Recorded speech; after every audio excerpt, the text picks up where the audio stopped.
JoJo's body. A 14-year-old boy killed outside of a rec center the day before his birthday. Denver police are still figuring out what happened as family members push for answers. The last thing I remember telling him is I loved him. Plus, a Denver police officer arrested for attempting to lure a 14-year-old. And we're digging deeper into why Denver has just been named one of the most vulnerable housing markets in the country. You're seeing about 40% of homes dropping their prices. Some new faces have arrived in Broncos country. It is such an honor and a privilege to be an owner of this remarkable organization. I will tell everybody here the Broncos could not be in better hands. We look forward to joining all the Broncos fans in celebrating a winning season. The Broncos' new owners officially make their Denver debut, and for some, it felt like coming back home.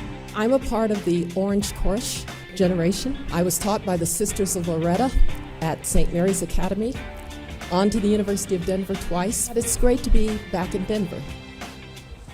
Good evening, and thank you for joining us for Denver 7 News at 5. I'm Ann Trujillo. And I'm Shannon Ogden. Glad you're with us tonight. Today would have been Josiah Jojo Aragon's 15th birthday. 2 days ago, he was found dead near a baseball field at the Southwest Recreation Center. And police are investigating his death as a homicide. And Denver 7's Amy WADAS is joining us live outside that rec center near Bellevue and Wadsworth. And Amy, officers still haven't said how he was killed. No, they haven't yet. And as you said, that teen's body was found near the baseball diamond here at Southwest Rec Center on Monday around 3 o'clock in the afternoon, just days before his birthday. Now, investigators say someone passing by on this trail called police. The victim is 14-year-old Josiah Aragon. He goes by the name JoJo. Today would have been his 15th birthday. Investigators believe he was murdered about 2 hours before his body was discovered. Adrian Martinez knew JoJo since he was about 5 years old. He helped raise the teen for several years while he was with JoJo's mom. He says he last spoke to JoJo on the 4th of July and is in shock. I'll be honest with you, I'm still numb. Still numb. I had a couple breakdowns, but I'm trying to get through it. These circumstances are certainly alarming. It's Monday afternoon, right outside of a rec center that was open, because of those circumstances, we're hoping that there were people who have some information, saw JoJo, saw who he was with, and can help us with those tips to advance this investigation. Denver police are pleading with the community to reach out if they know anything by calling Crime Stoppers at 720-913-7867. They are also asking people to check their surveillance cameras. Meanwhile, it is unclear, as you said, how JoJo died. We're still working to find out more on that, and we're also waiting to hear more from the medical examiner on the cause and manner of death. We'll keep you updated. Reporting live from Southwest Denver, Amy WADAS, Denver 7. Yeah, still a lot to learn. Thank you, Amy. In Weld County, 2 teenagers were killed overnight in a single car crash. State Patrol says 5 teens were in that car during the time of the crash, just east of Weld County Road 13 and Colorado Boulevard. An 18-year-old driver and one 17-year-old passenger died on scene. 3 other teens were transported to the hospital, and the cause of the crash is still under investigation. A Denver Police Department sergeant was arrested this morning for allegedly luring a child over the internet. DPD says 45-year-old Timothy Hyatt started communicating on various social media platforms with a person he thought was a 14-year-old girl. Hyatt allegedly made many sexually explicit advances toward this teenager and is now charged with a felony. Hyatt's worked for Denver Police since 2005 and is now on non-paid leave. And a former soccer coach has been arrested in Arapahoe County on 17 counts of sexual exploitation of children after finding child pornography in his possession. 63-year-old Howard Bud Harper worked for the Real Soccer Club. The Real Colorado Soccer Club includes almost 4,000 families and more than 450 soccer teams in Highlands Ranch, Parker, and Castle Rock. Our Nevada fire crew is able to make quick work of this small brush fire that started off Highway 72 this afternoon. Some homes were evacuated just as a precaution, but nobody was hurt and no homes ultimately were damaged. And now we get to talk about the Broncos. The new Broncos owners are officially here in Colorado, and today we got to hear for the first time other members of the Walton Penner ownership group, including businesswoman Melody Hobson and former U.S. Secretary of State Condoleezza Rice. And we have team coverage on today's official ownership arrival in Denver. Denver 7 sports anchor Nick Rothschild will kick us off. And Nick, the Broncos' new era has begun. Oh yeah, today represents the final push away from shore for this new Broncos ship. The last 10 months or so have been extremely tumultuous. So much change, new coach, new quarterback, and now officially new owners. So we set sail to a bright and optimistic horizon with this group steering the ship. Rob Walton, his daughter Carrie Walton Penner, her husband Greg Penner, Melody Hobson, and Dr. Condoleezza Rice, all making their first formal appearance as owners of the Denver Broncos. Of course, not pictured here, Sir Lewis Hamilton. He's a little busy with Formula One racing. Hobson and Rice represent the first black female owners in NFL history. And for Rice specifically, a lover of Colorado and DU alum, this moment felt like something predestined at birth. You have to understand how much I love football. My dad was a football coach when I was born. I was supposed to be his All-American linebacker. When he got a girl, he decided to teach her about the sport instead. And even though my father's gone to the Lord, I have to think that today he's thinking, she finally got a really important job. Well, our Broncos insider Troy Rank was at the ownership press conference this afternoon. He joins us now live from UCL Training Center with a look at how the Broncos will run going forward. Yeah, Nick, it was an historic day out here for the first time in nearly 4 decades. Someone besides Pat Bowlen owning the Denver Broncos. And we learned more about how things will be run, Nick. Rob Walton bought the team, but today he named Greg Penner, his son-in-law, as the CEO. Now, Penner, he needs to hire a president. He says he has enough time as the chairman of the board of Walmart to devote to the Broncos, but when he hires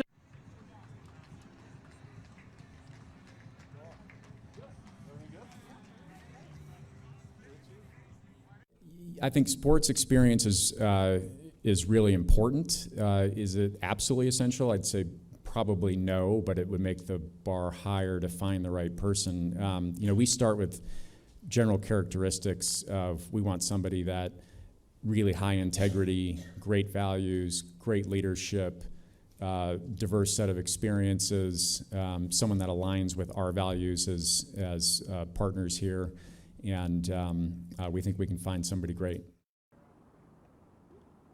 Well, out here at practice today, Nick, we had Peyton Manning and John Elway. Peyton Manning at one point talked with the Walton Penner group and all the family members. Does that mean they could have a role moving forward? The simple answer is, not right now. You know, we're in a terrific position of having 2 great Broncos that they were both out here today, and it's been fantastic to spend some time with them. You know, John Elway is the ultimate Bronco. He won championships as both a player and an executive. Have had a chance to visit with him and look forward to learning as much from him as possible. And Peyton is one of the greatest NFL players of all time, and obviously won a championship here. We've had a chance to get to know him through the process as well. And so that's you know, we're just going to learn from both of them. It's going to be, I think, a really good relationship. Well, what about their current quarterback? Can they start talking contract extension for Russell Wilson? Penner basically said at this point, there's nothing to say. That's something we will monitor because that contract, Nick, could be upwards around $250, $300 million. Back to you in the studio.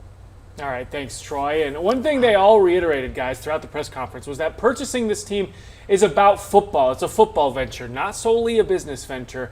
And they want to win championships here in Denver very badly. They've got almost as much star power in the ownership group as they do out on the field. So pretty impressive, pretty cool. Yeah, and exciting. Yeah. All right, thank you, Nick. Thank you, Nick.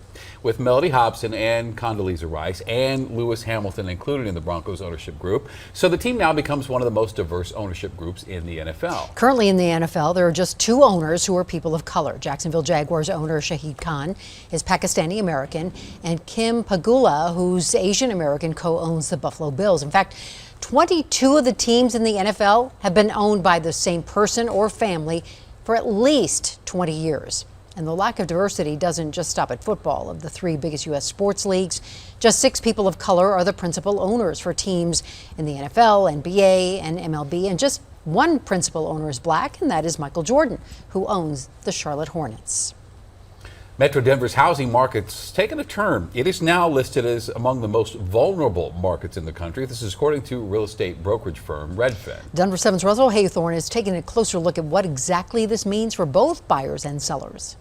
Come on through. It may not be the best time to buy. This is gorgeous. Look at this. But for Shauna Morse and her family, it's better than it was a few months ago. We had a blow up, and then all of a sudden it kind of calmed down a little bit. Recession fears and higher interest rates are certainly changing the market, but most experts say take a deep breath if you're a buyer or a seller. Prices are down well over 20% from the height in April and May, but they're still up 10% from the same time last year. On the seller side, real estate experts like Lori Abbey say if you're priced right and you don't have to make a price drop, you're still getting about 1% over ask. We still skew towards a seller's market. On the buyer side, things have also calmed down. A buyer 6 months ago was looking at a quote-unquote prettier interest rate, but they were also looking at homes that were consistently going over list price, $25,000, $50,000, $100,000 or more. Mortgage broker Jimmy Everett says the market is balancing out. Even interest rates, which spiked 2 or 3 weeks ago, are coming down. And he says buyers don't need as much cash to close. They don't need that $25,000, $50,000 plus in extra cash.